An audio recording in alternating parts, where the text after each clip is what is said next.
Kabupaten Kampar.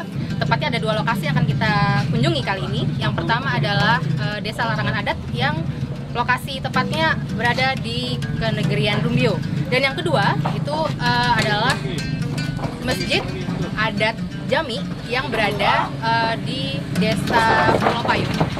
Nah, bagaimana nanti yang akan kita temui, seperti apakah hutan larangan adat itu, seperti apakah Masjid Adat Jami yang katanya merupakan masjid tertua di Kabupaten Kampar.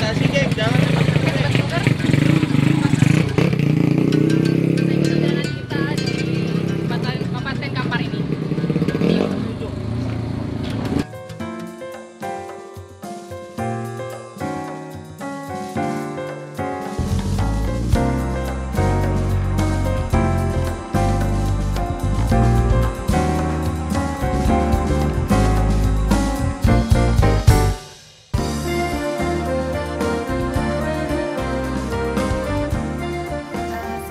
Berada di dalam masjid yang tadi kita sebutkan di awal, yaitu adalah Masjid Adat Jami yang berada di Desa Pulau Payung.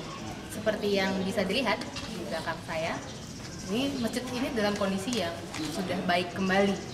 Kalau istilahnya teman-teman di sini, para warga di sini katanya berdiri kembali. Masjid ini sebenarnya atau dipercaya itu pertama kali ada itu tahun 1658. Angka itu muncul ketika salah seorang pekerja waktu proses pendirian kembali masjid ini menemukan tiang utama, namanya apa ya, Toga Tiang Tuo, gitu tuh. Di situ salah satu pekerjanya menemukan ada pahatan timbul yang menunjukkan angka tahun. Namun sayang sekali sebelum sempat didokumentasikan atau disimpan, kayu itu tidak dapat ditemukan kembali.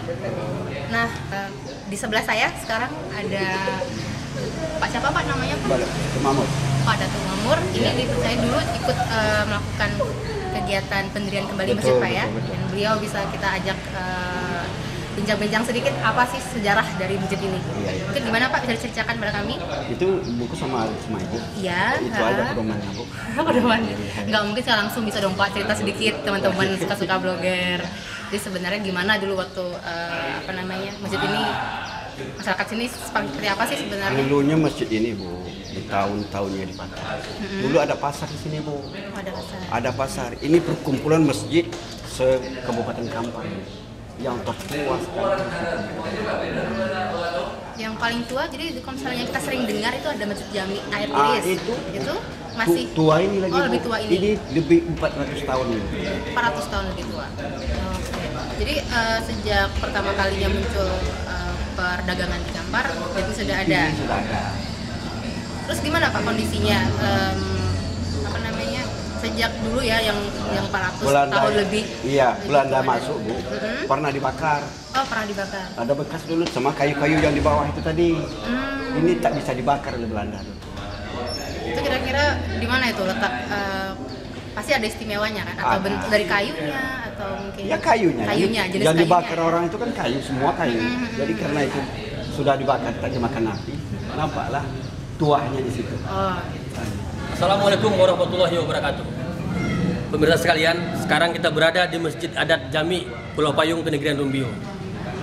Masjid ini dibangun awalnya pada tahun 1658, yang kemudian kami bersama teman-teman dari pelopor, saya selaku ketua panitia, menemukan tempat ini dalam keadaan terbengkalai, yang tinggal hanyalah tiang beberapa tiang dan batu-batu yang ada bertuliskan angka Arab 1658. Saya kemudian bersama teman-teman dari pelopor dan Nenek Mama Kenegerian Rumbio bersepakat untuk membangun kembali masjid ini. Masjid ini dibangun berdasarkan filosofi tertentu yang kita harus dalam mempelajarinya. Kenapa tiangnya berjumlah 40? Kenapa tangganya ada di kiri kanan dan ada di belakang? Kenapa jendela terbuka? Itu adalah semua filosofi. Kenapa 40? Itu terbentuk dari 40 orang datuk yang ada di Kenegerian Rumbio ini. Menyatakan bahwa masing-masing datuk mempunyai hak dan kewajiban untuk menjaga masjid ini sesuai dengan jumlah tiang yang ada. Kemudian kenapa dindingnya jendela terbuka? Itu berdasarkan pepatah yang mengatakan bahwa angin lalu berita lalu, artinya masjid ini selain sebagai tempat ibadah juga sebagai tempat musyawarah. yang mana semua hal-hal yang dimusyawarahkan di sini berhak diketahui oleh orang luar.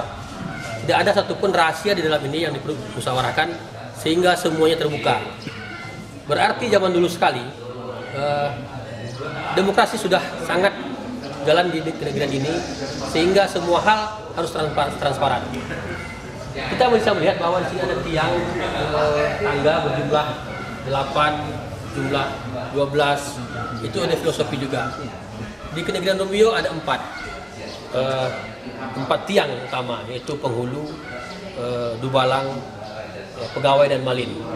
Penghulu itu merupakan pemimpin, dubalang merupakan penjaga, pegawai merupakan pekerja yang melakukan administrasi, sedangkan malin merupakan imam atau kaum dari, kalau dulu itu punya kaum Satria, Sudra dan kaum Brahmana, ini adalah kaum Brahmananya. Tetapi karena ini Islam pengaruhnya disebut malin. Malin adalah tugas yang mengelola dan mengurus masjid ini.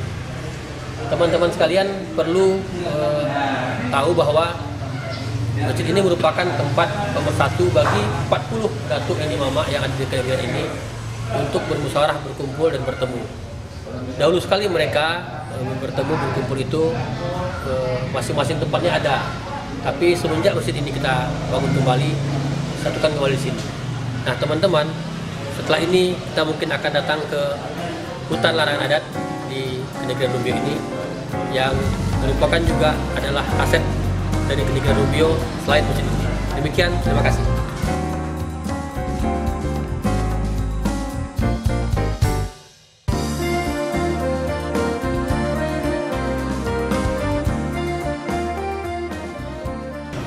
Sobat Blogger, setelah kita tadi tanya-tanya keliling-keliling dalam masjid, mungkin kita segera menuju ke lokasi berikutnya ya. Untuk itu kita pamit dulu dong pada para sesepuh di sini. Pak, kami terima kasih sekali atas penerimaan yang kami hari ini. Mudah-mudahan ini akan segera lengkap ininya, namanya perlengkapannya Pak ya. Jadi kita pamit dulu Pak. Terima kasih sekali. Assalamualaikum warahmatullahi wabarakatuh ya Pak. Mohon bantuan ya teman-teman blogger untuk mempublikasikan. Amin, mudah-mudahan. Sobat Blogger, setelah ini kita segera menuju lokasi yang kedua, yaitu adalah hutan larangan adat di Kenegrian Rumbio. Mari.